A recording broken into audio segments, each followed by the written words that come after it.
Tamil Nadu is numero uno state in renewable energy generation due to the effective steps taken by Ms. Jaya Hale Centre in the Parliament. SSLC board exam commenced in Tamil Nadu today. More than 10 lakh students take up the test. India reaches ICC World Cup semi-finals with win over Bangladesh. The news in detail. The centre today hailed Tamil Nadu for being the numero uno state in the generation of renewable energy due to the effective steps being taken by the People's Chief Ms. Jaya. During the question hour in the Lok Sabha today, AIADMK Parliamentary Party leader Dr. P. Venugopal urged that the centre should allot the required fund for the implementation of the project in which eco-friendly energy would be generated. That Tamil Nadu is to be provided with is rupees 637.20 crores for creation of intra-state transmission for renewable power evocation. Considering the fact that our visionary leader Honorable Amma has taken up the greenhouses scheme in a big way, the establishing a separate grid with the synchronization facilities apart from interstate transmission, it would help Tamil Nadu a shout after investment destination to get more electricity for more manufacturing activities. I would like to know from the Honourable Minister whether Tamil Nadu with the approved fund from the centre will accord priority to get synchronized transmission system at the earliest, Madam. While replying to this, Joint Union Power Minister Piyush Goyal appreciated the People's Chief Ms. Jaya for taking effective steps for the generation of renewable energy. I must compliment the state of Tamil Nadu and its Chief Minister and its leader, Honorable Amma, for having given a thrust to renewable energy in the state of Tamil Nadu. I am very happy that one of the first states to benefit from the green energy corridors is Tamil Nadu, who has received 637 crore commitment from National Clean Energy Fund to create additional intra-state facility within the state, and the central government through PGCIL will create additional interstate facility to ensure that adequate green energy is transmitted within the state and outside the state. I am sure with the additional thrust that I have been assured by the state government in my recent visit, where I had extensive meetings with the state government, Chief Minister, the Energy Minister and all the officials of Tamil Nadu, I am very confident that Tamil Nadu will surge ahead in its efforts to give a renewed thrust to renewable energy. More than 10 lakh students in Tamil Nadu and Puducherry appeared for the SSLC examination, which commenced today. As a result of the measures taken by the People's Chief Ms. Jaya to allocate additional funds to the School Education Department, over 10 lakh students appeared for the exam. Special care was also taken to prevent school dropouts. As many as 50,429 independent candidates took up the SSLC exam today. About 57,354 students in Chennai district appeared for the exam today. The SSLC exams will conclude on the 10th of April. More than 5,200 persons have been posted as flying squads. Officials said all arrangements for the examination have been put in place at the examination centres, such as uninterrupted power supply, drinking water facility and toilets. On the first day today, the students took up the exam for language paper 1. Minister K.C. Veeramani and Principal Secretary to School Education Sabita visited the exam centre at the Girls' School in Egmore, Chennai and handed over the sealed answer sheets to the exam supervisor. முதன்முறையா தமிழகத்துல +2 மற்றும் SSLC பொது தேர்வை ஒரே நேரத்துல நடத்திட்டு இருக்கோம். தமிழகம் முழுவதும் நாங்க வந்து ஃளையிங் ஸ்குவாட்ஸ் போட்டுருக்கோம். அண்ட் அந்த ஃளையிங் ஸ்குவாட்ஸ் இல்லாம இன்விஜிலேட்டர்ஸ் ஒவ்வொரு கிளாஸ் ரூம்லயும் இன்விஜிலேட்டர்ஸ் இருக்காங்க. அண்ட் முதன்முறையா நம்ம வந்து இந்த தடவை 23 ஜாயிண்ட் டைரக்டர்ஸ் வந்து நோடல் ஆபீசர்ஸா போட்டிருக்கோம்.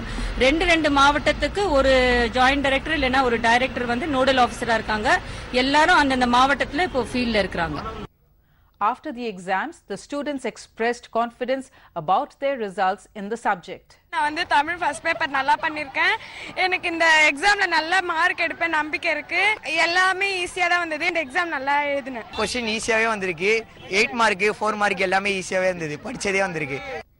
Special arrangements have been made for the visually challenged and other physically challenged students. SSLC exams were conducted in the central jails in Pural, Madurai and Coimbatore as well. DMK Chief Karunanidhi's daughter Kanimuri appeared before the special CBI court in Delhi today for her alleged involvement in the 2G spectrum Himalayan scam. The next hearing of the case has been posted for the 24th of March. Kanimuri alone appeared for the hearing of the 2G scam in the Delhi special CBI court today. Following this, the next hearing of the case was adjourned by Justice O.P. Saini to the 23rd of March. Meanwhile, the case relating to the routing of 214 crore rupees to Kalainar TV was scheduled for hearing on the 24th of March. The advocates of Kanimuri and the other accused appealed to the justice to hear their case also on the same day. Responding to this, the justice asked them to give replies to the 400 questions right away. But as they were unable to tender a reply, the hearing has been posted for the 24th of March, in which the 19 accused, including Kanimuri, Raja, Dayalu Ammal and Sharath Reddy, have to answer to 400 questions each. Following the massive victory secured by the AIADMK in the recently held by-elections in Srirangam constituency, S. Valarmati, accompanied by the party functionaries, visited the houses of the people in Srirangam and thanked them on the behest of the people's chief, Ms. Jaya. The AIADMK's official candidate, S. Valarmati, who contested the by-election in the Srirangam constituency, won the election with a huge margin of more than 1 lakh votes. Following this, the people's chief, Ms. Jaya has ordered the party functionaries to visit the houses of the people of Srirangam and thank them even as public meetings were held to thank the people. In line with her orders, Srirangam MLA S. Valarmati, accompanied by the party functionaries, visited several areas of the constituency and thanked the people. The general public gave her a warm welcome in their houses. Those who accompanied her include the government's chief whip R. Manoharan and the party cadres. The representatives of the Association of Industries and Commerce attended the review meeting on budget today at the State Secretariat in Chennai. The budget of Tamil Nadu government, which follows the path forged by Ms. Jaya for the financial year 2015-2016, is to be tabled in the Legislative Assembly on the 25th of March. Ahead of the tabling of the budget, review meeting with the representatives of the Association of Industries and Commerce was held today at the Secretariat. Those who took part in the meeting include Chief Minister O. Paneerselvam, Minister for Commercial Taxes and Registration M.C. Sampath, Principal Secretary of the Finance Department K. Shanmugham, Secretary of Commercial Taxes and Registration S.K. Prabhakar, and Principal Secretary and Commissioner of Commercial Taxes Department K. Rajaraman. The Karnataka government is not bowing down to any pressure in the mysterious death case of IAS officer D.K. Ravi. State Home Minister K.J. George today said no to a probe by Central Bureau of Investigation in the death case. The deceased officer's parents are vociferously demanding CBI probe and threatened suicide if their demands are not met. The family sat in protest outside the State Assembly voicing their demands. They have been claiming that their son had informed them that he was under a lot of pressure. The issue also rocked the Lok Sabha, and Home Minister Rajnath Singh said that the central government has no objection to a probe into the case by the CBI. Meanwhile, seeking a probe by the CBI, Akhil Bharatiya Vidyarthi Parishad members came out on the streets in Bengaluru.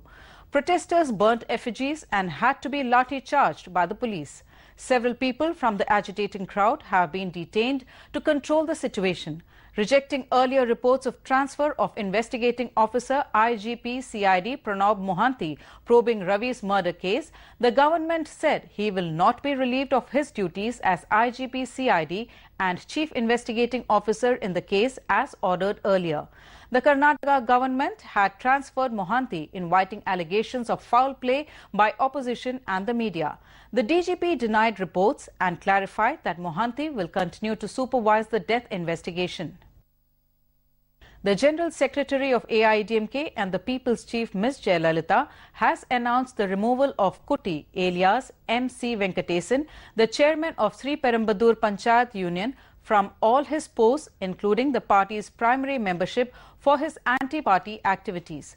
The AIADMK Supremo also announced the removal of the following persons from all their responsibilities and primary membership of the party: N. Sami, Secretary of the Tiruthangal Town MGR Mandram; V.C. Raja, Secretary of the Tiruthangal Town Anna Trade Union; S. Durai Pandian, the 18th Ward member of Tiruthangal Town; and Vinod Kannan of Sivakasi.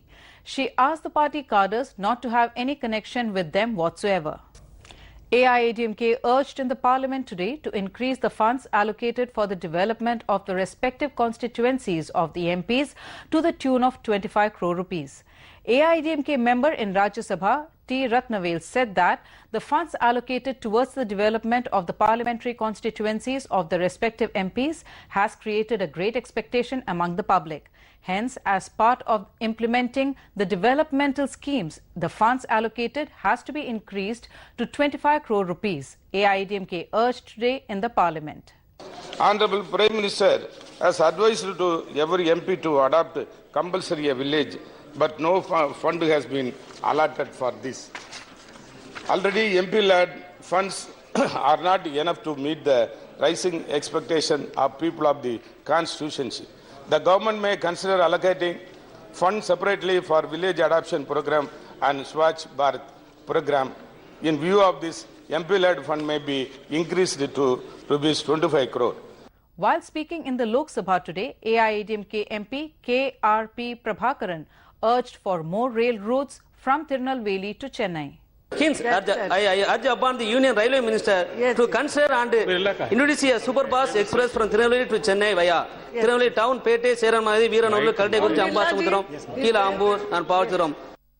Rohit Sharma stroked an authoritative century and Umesh Yadav claimed 4 wickets to help defending champion India advance to the World Cup semi-finals with a 109-run win over Bangladesh today.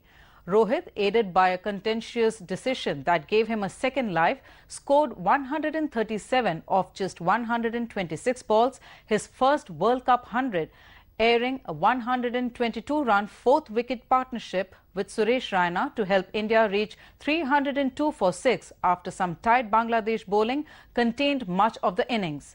While Bangladesh rarely appeared likely to win in reply, it produced a determined innings at the Melbourne Cricket Ground in its first World Cup quarter-final. The Mumbaikar was slow to start with, but gathered momentum in the middle as he kept clobbering the bowlers all around the park to smash 14 boundaries and 3 huge sixes in his 126-ball innings. Raina and Rohit put on 122 for the 4th wicket as Bangladesh began to lose their way in the field. Raina threw his wicket away in the 44th over when he skied a catch behind. Then Rohit joined him after he was bowled by Taskin Ahmed. But their efforts left India in a strong position to join South Africa as the second team in the semi-finals.